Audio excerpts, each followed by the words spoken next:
This is William and Lonsdale, a podcast about the legal ecosystem in Victoria and the fascinating people and stories that make it tick. Our guest this week is Daniel Ajak, who works as a lawyer in the Youth Crime Division of Victorian Legal Aid. Daniel grew up in a Kenyan refugee camp after his family fled the war in South Sudan. His parents are remarkable and resilient people, and they were determined that Daniel would build a life beyond the camps and fulfil his early academic promise. So, at 13, Daniel left his parents and came to Adelaide with his older sister Rebecca, a grade 4 education and very little English. Daniel's clan, values, work ethic and vision have always guided him, and in 2017, those values led him to Melbourne, where he saw a huge need for African representation in our criminal justice system. If I'm in court, people in my community are also represented across the legal fraternity, and obviously we've got a long way to go, but to be able to see people like me and give them some confidence and hope in the system, that the system works for everyone and it doesn't favour any particular group.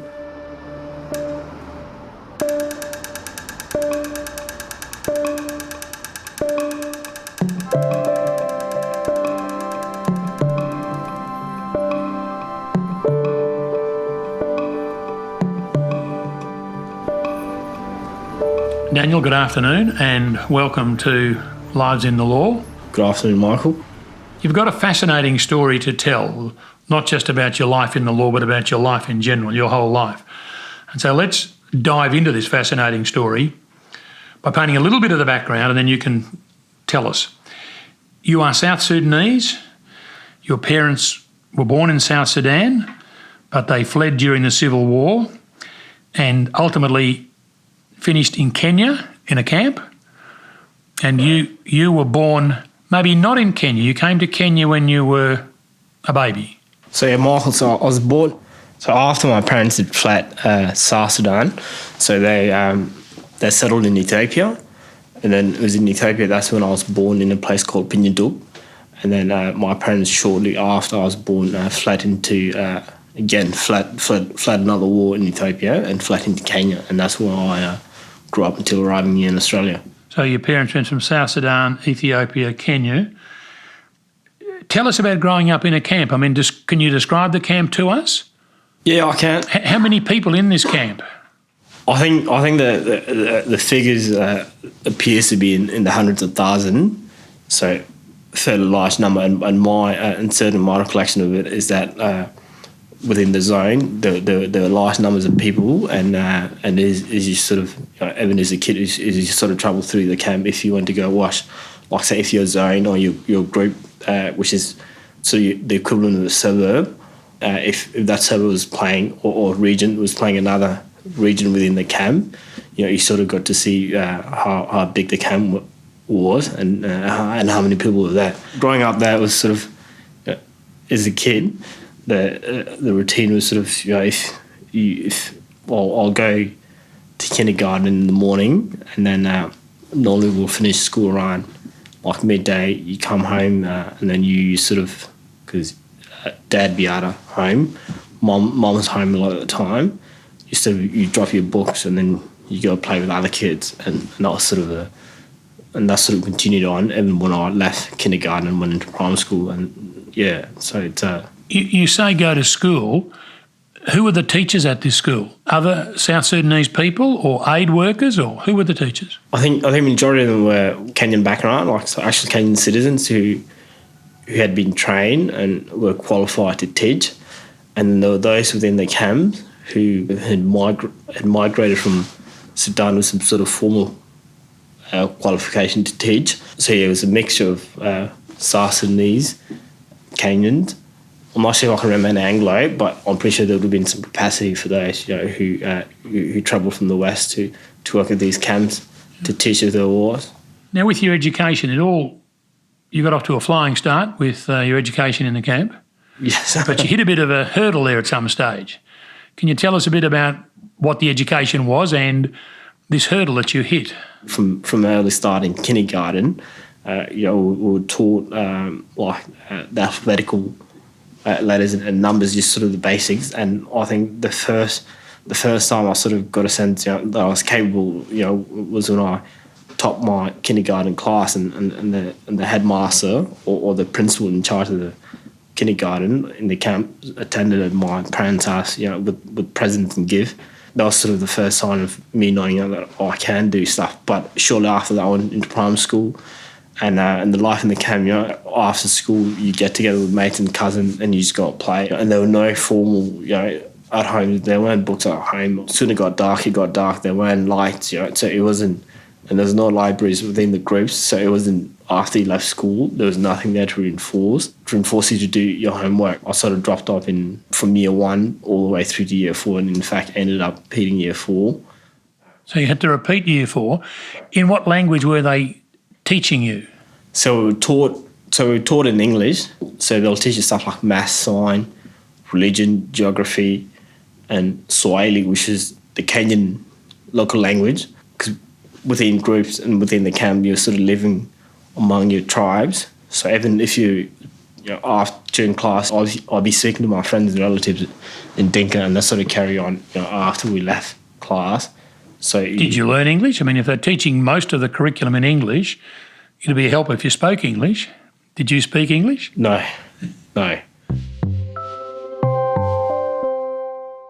So you're in the camp, you live there until you're 13, and at that age, you and your sister Rebecca come to Australia. Obviously, children of that age don't come to Australia. There's got to be someone masterminding the situation to get you to Australia. Yes. How did that happen? So one of my uncle, Abraham, is academically, when he was going through the schooling system in Kakuma, he did well in the primary school certificate, and he got a scholarship to go complete high school in a boarding school in Kenya, which he did. So he would have been like, the equivalent of the top 1% in the state in Victoria, and he was sponsored by the Australian government to come to Australia for university studies. And it's when he left in 2002 to come to Australia. That's when Dad asked him, like, Daniel or Rebecca, Daniel's my only son. It'd be great if you could, once you're there, if you could sponsor him so he can go overseas and have access to the opportunities to go to university. And that's what Abraham did. Obviously, so your dad played a big part in it. And from what you have said, your dad was a leader within the community in the camp. Correct. And even now, I guess, back in South Sudan. So can you tell us a bit about your dad and the role that he played within the camp when you were a child? So he is a tribal elder. When there's any issues within the family or within the tribe or dispute between our clan and another clan, he's called upon to either resolve the dispute, or if it's our clan against another clan, and then he's called upon to advocate. So if there's a conflict and people are heard, or to prevent conflict, people like Dad and other elders, from that other tribe, sort of convene, like we call it an emergency meeting, and trying to put that to an end. So your dad sounds like in our society here in Victoria, a combination of a judge, a senior barrister, a mediator, all of those sorts of roles elders in tribes play. And your dad is an elder of the clan that you're a part of. Yeah, that's a clan. And so you're following in your dad's footsteps, being a lawyer yourself. Yes. I know. It's funny because some members of my community, still question as to whether I've reached his heights yet.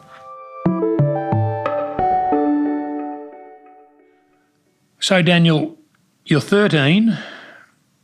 You leave Kenya and come to Australia with your sister Rebecca, who is 23. You live with your uncle Abraham in Adelaide, and he's been given instructions and full authority by your parents to look after you and to be responsible for you. He clearly is a remarkable person, and it's a remarkable system that enables this to work and work so well. Can you tell us about life as a teenager living in Abraham's household and the routines and the expectations that were upon you? So I arrived in Adelaide. It took a while to settle, but from I think only a couple of days after that, 2 or 3 days after that, we sort of got into the routine of things, and Abraham sort of took the lead. So from taking me and my sister to our first sort of appointment to meet service providers, like being the Centrelink, also going to Medicare, and then going to school to the Adelaide Secondary School of English to enroll, which is a language school for newly arrived migrants. And also we had, because the community, at that time, there was starting to be an influx of South Sudanese migrants, so we had a lot of visitors during that time. But once I settled and I started school. When you say school, you spent the first year in an English language school to learn English. Yeah, so I went to Adelaide Secondary School of English in Townsville, and I was living in Greenacre, so I had to catch 2 buses to get to the school. So I'll catch a bus into the city, and then from the city into the school, and then back home. I'll get home, I'll get something to eat, do homework, watch The Simpsons, and then have dinner, then do homework, and then 9 o'clock I was in bed. And Abraham would also sit, at that time he was doing his engineering degree at University of South Australia. So he'll sit down with me, he's doing his work, and I'm doing my maths and all my homework, and he'll sort of, if I had a question, he'll guide me through it. And that's sort of, and then on a Saturday morning as well, again, we'll get up. There'll be duties to clean the house. I'll be allocated to do the toilet, and then after that, again, Abraham, will ask you to do my homework of the weekend, and he'll sort of supervise while he does his studying for his degree. Yep. Am I right in assuming that it was early and strongly impressed upon you by your parents and by Abraham how privileged you were to get the opportunity to come and get an education, and therefore you're expected to make the most of it and work hard to get the best education you could? Well, there's I think from initially when Dad asked Abraham to sponsor us, when he came here, because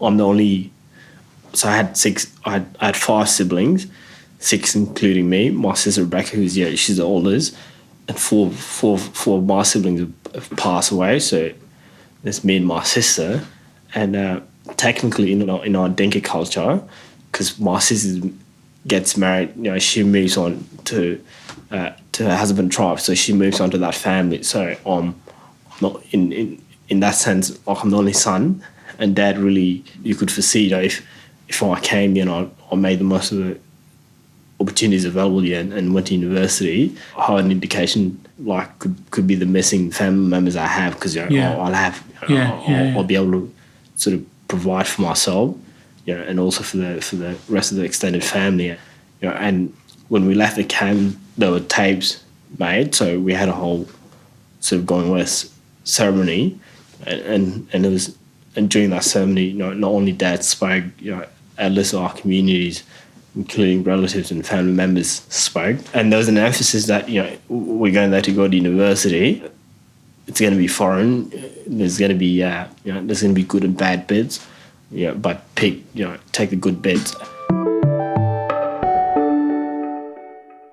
Now you do a year at the English language school, and then you start in year 9 at the Ross Smith High School. Now, if I've got my chronology correct, when you left the camp in Kenya, you were at grade 4 level. Correct. Having failed it once already. Yeah. You come to Australia, you do 12 months at language school to pick up on the English, and then you go into year 9 at Ross Smith. That's remarkable. How did you bridge that gap? I think the schooling in the camp sort of set some groundwork as to, although I was pretty poor through from year 1 to year 4, I never finished in the top 10 or top 20. But I think having arrived here and having someone like Abraham, who's very excellent at what he does, and it come here on that basis because of the score he'd achieved in the Kenyan second school examination, sort of made it easy. So he puts in a lot of time to help me with chemistry, maths, and English. But my school teachers were able to back me and say, Daniel's one of our best students. So you and I should be fine. And surely,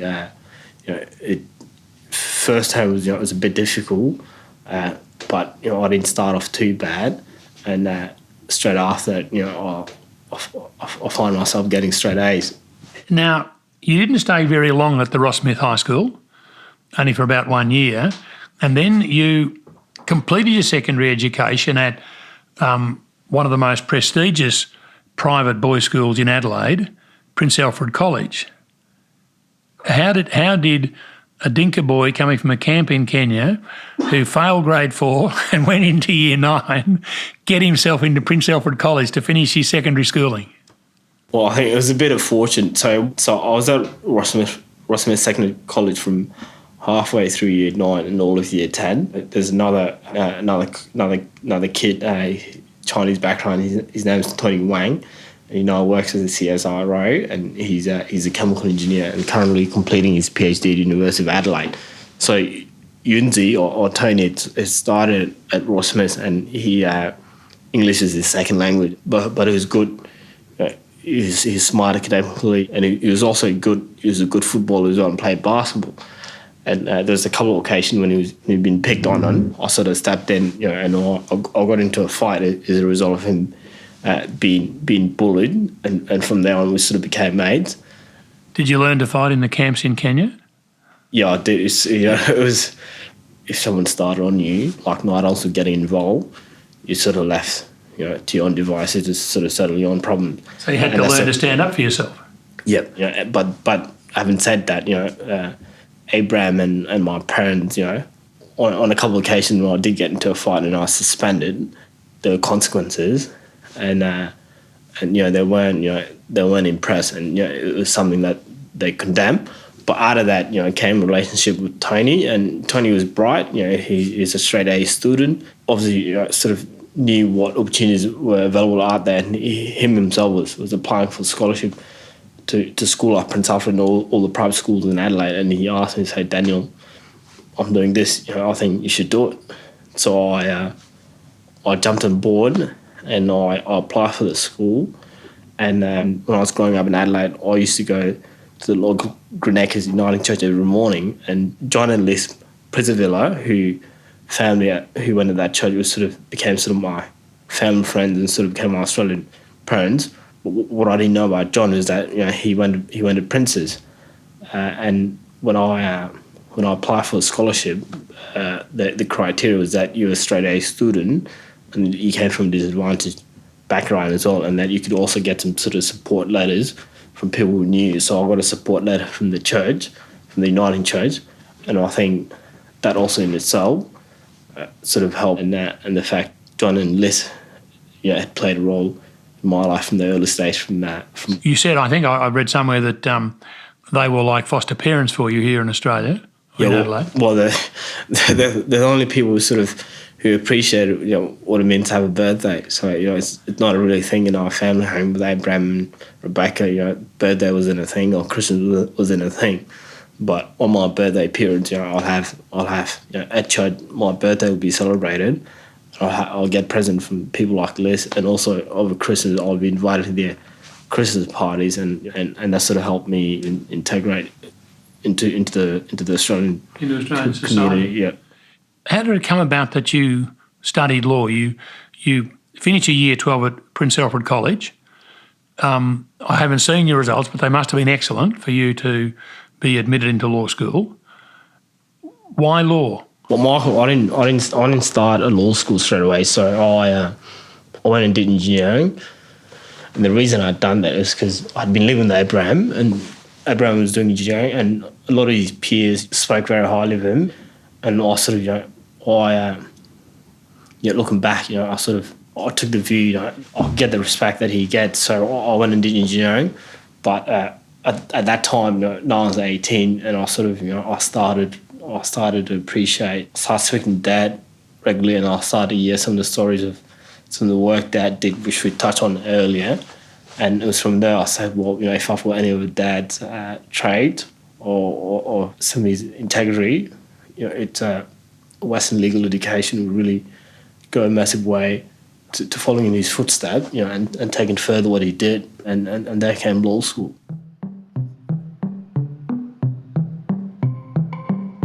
William and Lonsdale is brought to you by Greenslist, one of the leading multidisciplinary barristers lists in Australia. Greenslist believe in promoting conversation around the ideas and issues that shape not only our legal system, but our wider community.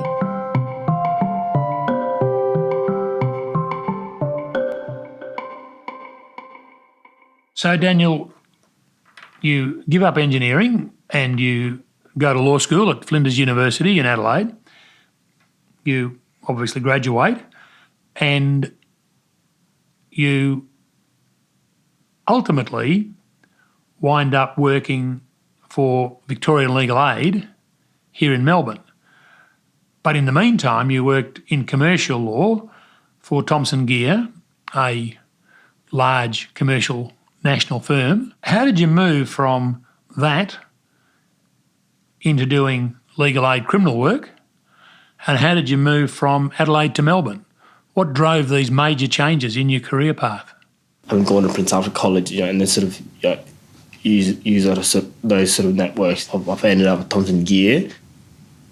I was there for a few months. Like I said, I wanted to be like that. At a place like Thomson Geer, the opportunity sort of to be in court, and one of the strengths I heard about Dad a lot of the time was his ability to speak, to persuade. So I left Thomson Geer looking for opportunities to advocate and sort of be on my feet, and criminal law sort of offered that.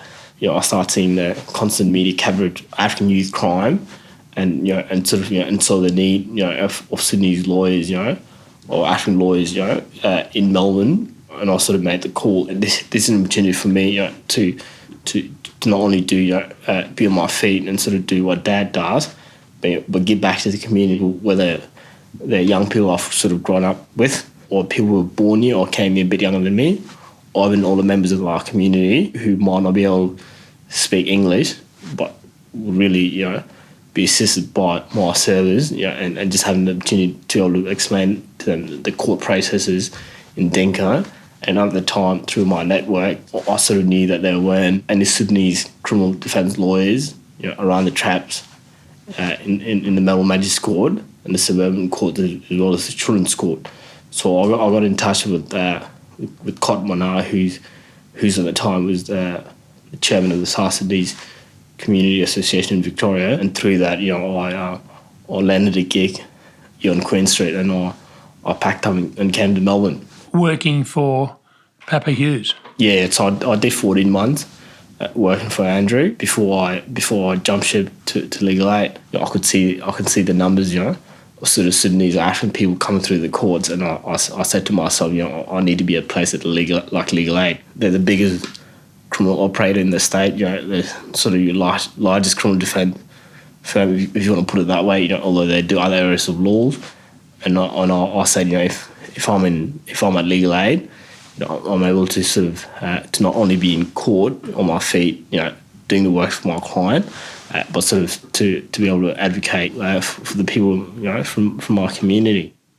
And people who would have little or no knowledge of the system, our legal system, and therefore need someone who both understands our legal system and understands them and where they are coming from. I think, so like Legal Aid is an organisation, it comes to the party when the state, and people like Victoria Police talk about how to address issues affecting the communities, and how to reduce this sort of offending. They're allowed to have an input where if I was at Papa Hughes, that doesn't really happen.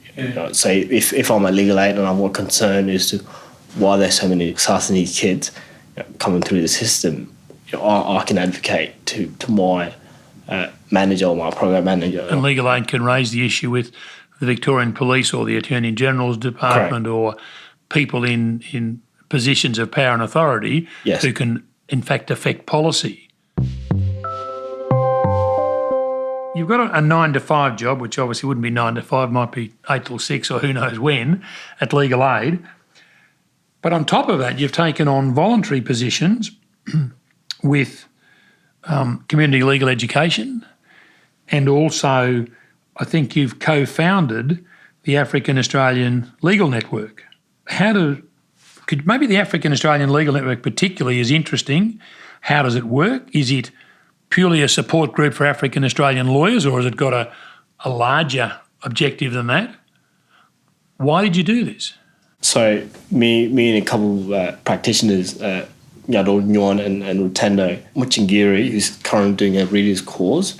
So she's joined Victorian Bar. Yeah, joined the bar, yep. Co-founded the network, and it came out, just to take you back a step. So in 2015, I came to Melbourne, and one of the regular things I do every time I go interstate, I'll make time to go into the courtroom.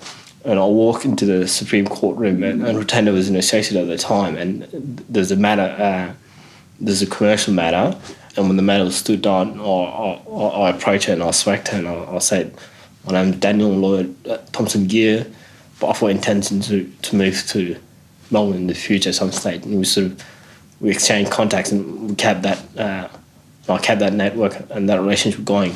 And I also through social media, also connected with Nyadul, and then once I moved to Melbourne, I put the two together and I said, this is what I was thinking, and both of them were like, that's what we've been thinking as well, because we all had work, but we had friends and colleagues find it difficult to get into this space, because normally if you haven't got a family member in the profession or family friends in the profession, or you don't have like an all-boy network, even with the best of grades, it can be really difficult to get that foot in the door.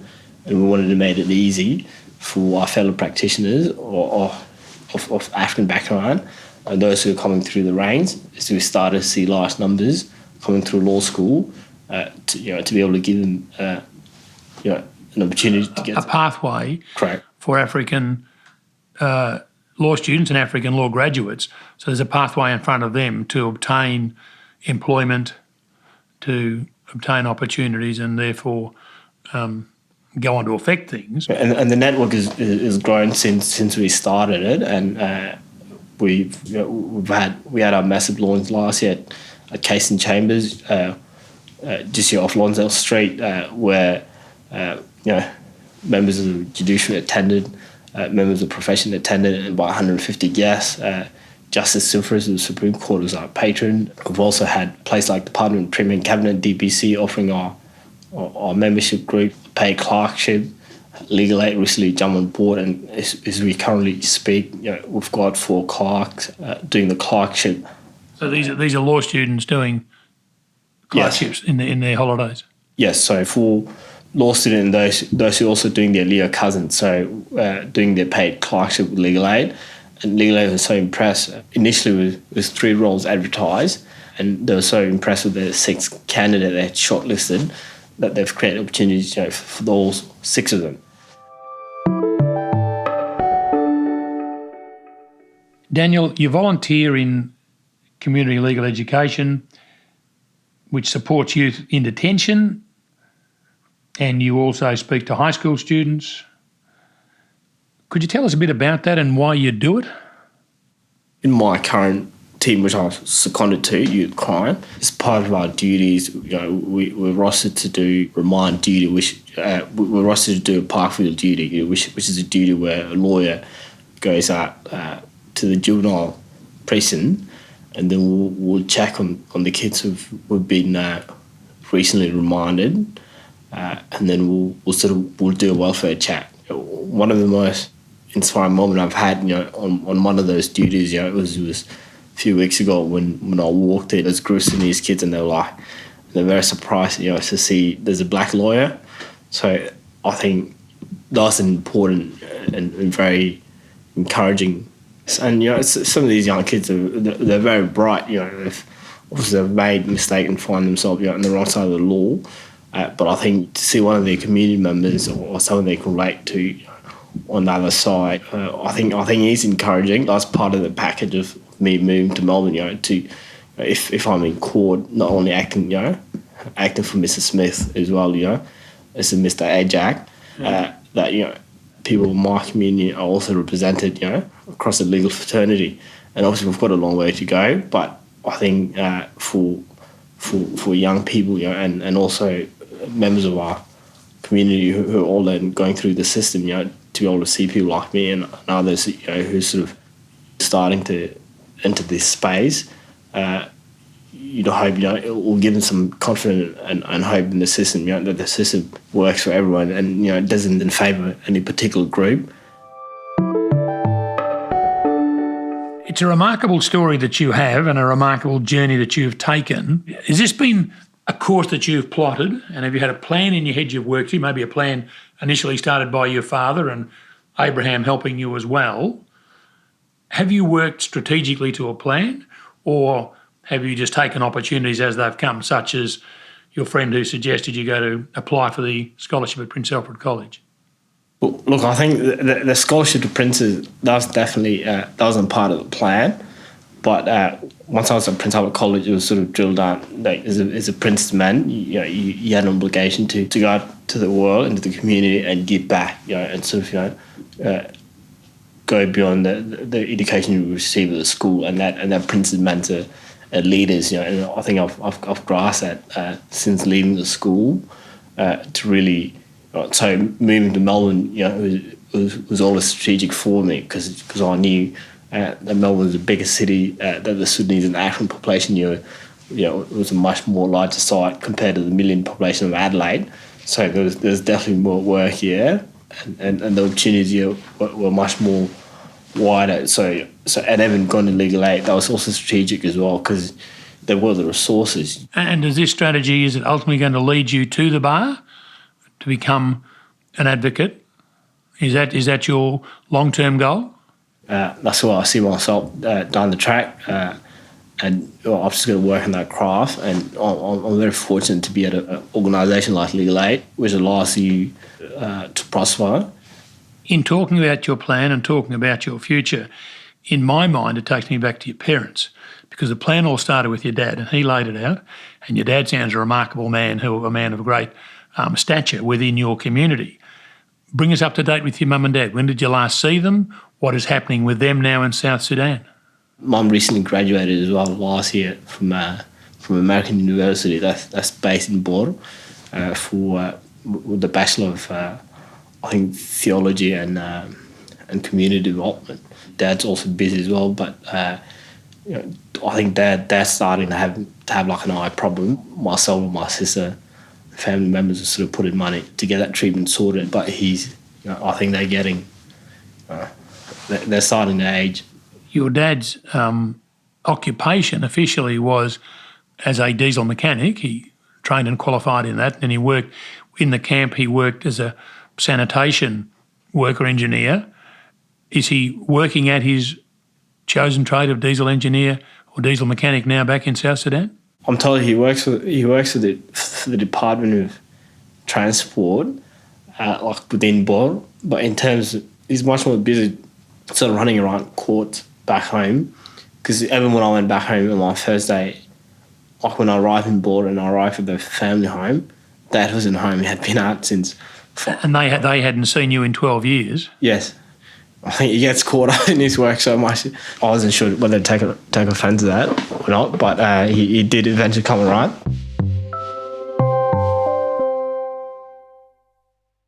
To finish up, we'll come to a topic that is dear to the heart of all Australians, and of course that's sport. Now, what you're really famous for, Daniel, is that your cousin, Thomas Deng, is a professional soccer player with the Melbourne Victory. Yes, he is. Thomas was born in a camp as well? Oh, no. His family were also affected by the war, but Thomas lived in Kenya, so he lived in Nairobi. That's where he was born. So he was in the city of Nairobi, not in a camp. I think his dad was a pharmacist. So he had a better upbringing than I did, but he more privileged maybe. I'm not sure he'd be better with you. Your parents sound pretty special to me, so maybe he had more privilege than you. Correct. Yeah. So he grew up in Nairobi, but he left. Him and his family migrated to Australia earlier than we did and settled in Adelaide with his mum. His dad remained behind in Nairobi, and his dad has passed since. But our relationship with me and Thomas, goes back up until I was 6, because we're family from the same tribe. Thomas and a couple of other cousins, Emmanuel and Peter, his older brother, and Dan used to come to our house in Green Acres, and then we'll go to the local park and play soccer.